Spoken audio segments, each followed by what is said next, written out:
Dylan Tooby, Progressive Soccer. These are some soccer drills for kids, soccer drills for players of any age really, to improve your first touch, your passing, your control, your confidence on the ball, and your sharpness. You may have saw a video I released recently where I did similar drills with a 14-year-old girl. Here I'm training with a 10-year-old boy. As you can see, it doesn't matter the age. And guys, it doesn't matter so much about the drill. It's the way you approach the drill.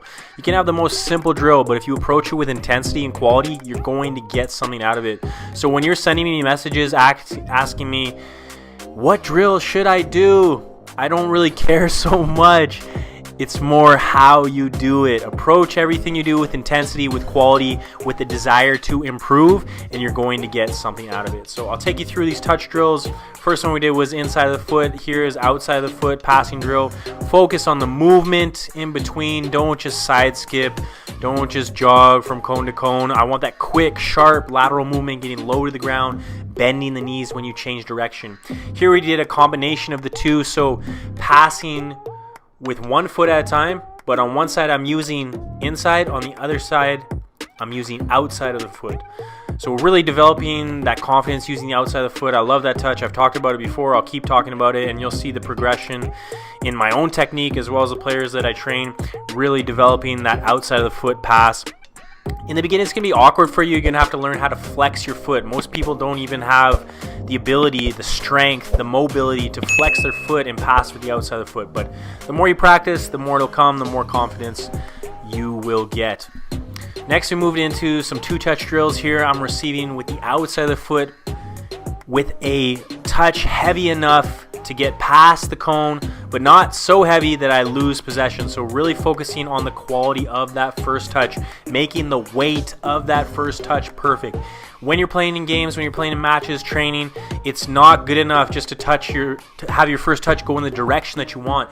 Really focus on getting that precise weight so the ball travels exactly where you need to. So you can play a pass first time, or you can play a pass with your second touch. You can release a shot quickly. You can dribble past the defender. You can get past the defender with your first touch. So it's not good enough just to have a first touch. What are you doing with the first touch? Where does it go? What is the specific weight? Paying attention to those details. Receiving the ball in different ways. As you can see, there's 100 different ways you could do these little touch drills with two simple cones. And realistically, you don't even need a cone, but the cone are good guides to make sure that your weight of touch is proper and your movement is sharp enough. You're moving from side to side. So after these touch drills, going into some more aerial stuff. But again, focus on the quality of your technique, the quality of your passing, but also the quality in the way that you move. We're always focused on what we do with the ball. I want you to focus on what you do with your body. How do you move? Is your movement getting sharper each time? Not just the quality of your touch is your technique. Is the quality of your movement getting better each time? Approach it with that mentality. You're going to improve so much faster. Here we're doing a half volley. So right after the bounce, putting that ball back into your partner's hands. And as I said in the other video, it's not good enough just to pass it in their general direction. Put it right in their hands so they don't even have to move their hands. They don't have to reach up. They don't have to bend down. Put it right in their hands every single time. Here we're moving into air volley or full volley with the inside of the foot. And again, you could do these with any. You could do outside the foot. You could do with the laces. But here we're just doing with the inside of the foot, really focusing on making flush contact. So whenever I'm doing passes, even ground passes, I'm asking myself, was that pure contact? Did I hit it right on the spot?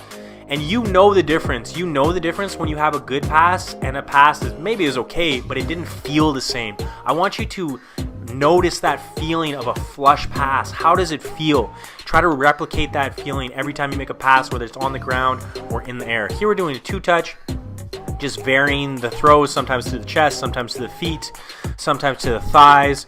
Just focusing on a quick two-touch, controlling the ball, being unpredictable with your service, forcing the player to stay on their toes and react quickly.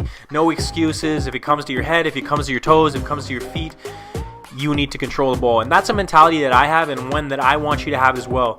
If someone passes me the ball, whether they ping it at me 100 miles an hour or it's coming in nice and light, if it's in my general direction, in my sphere of control, anywhere around my body, I put it on myself. I should control it. I don't care how hard it's coming in. If they overhit it, if they underhit it, if they put it a little bit to my left or my right, it doesn't matter. If it's in my sphere of control, I am responsible for taking care of that ball.